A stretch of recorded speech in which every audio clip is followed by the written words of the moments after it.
40. A sada molim vas, pozdravite Cezara Garciju, koji nam pravo sa Kube dolazi u studio. Buenas noches, Sergio. Un, dos, tres. Un pasito para atrás. Toro Beche, nene. Un, dos, tres. Un pasito para atrás. Hola, muchacho. Un, dos, tres. Un pasito para atrás. Así es, María, María. Un pasito para atrás. Llena, dos, tres. Un pasito para atrás. Un, dos, tres. Un pasito para atrás, María. Un, dos, tres. Un pasito para atrás. Bravo! Dobro večer, Cezare, kako si? Sjajno, sjajno. Sjajno. Da. Sjajno. Jesi li spreman za svoj zadatak muzički? Daću ti koji Spreman sam, trenutak. ali... Mi hermano, ¿dónde aquí? O! Ven aquí, ven aquí.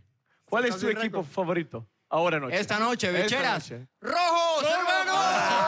Finiti, nene. Lanska sapunica. Eto vidiš. Por qué? Por qué, Marija? Moraš malo da progovoriš, Nele, da bi postao favorit. Rojo. No, Azul no. večeras, izvini. Iskreno, dobro je, Cezare. Daj mi ti koji trenutak da se tehnički pripremiš za svoj zadatak. Ja ću kratko našim takmičarima objasniti kako izgleda specijalna muzička runda.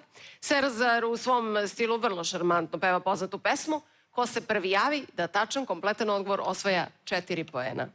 Malo li je? Ali Dragana ima verde. Momentigo, mi hermano. Spreman, idemo. Ti razumeš.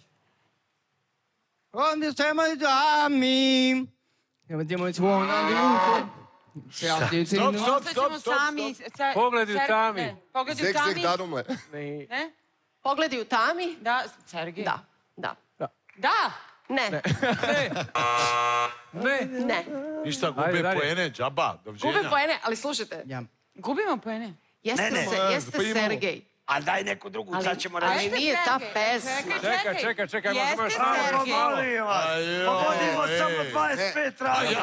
Ne možemo vam dati poene. Oboje smo Ne čuli možemo vam Pogled u dati tami. poene, ali možemo zamoliti Sergeja da nam otpeva Nazovi me. Sergej, ako neće Ovo daju nema poen. veze A s da mi tim. dobijemo poene, tako? Pa tek je počeo. Nazovi me Bravo. i da si još dobro to mi javi. Ja nemam put, ti stalno si tu.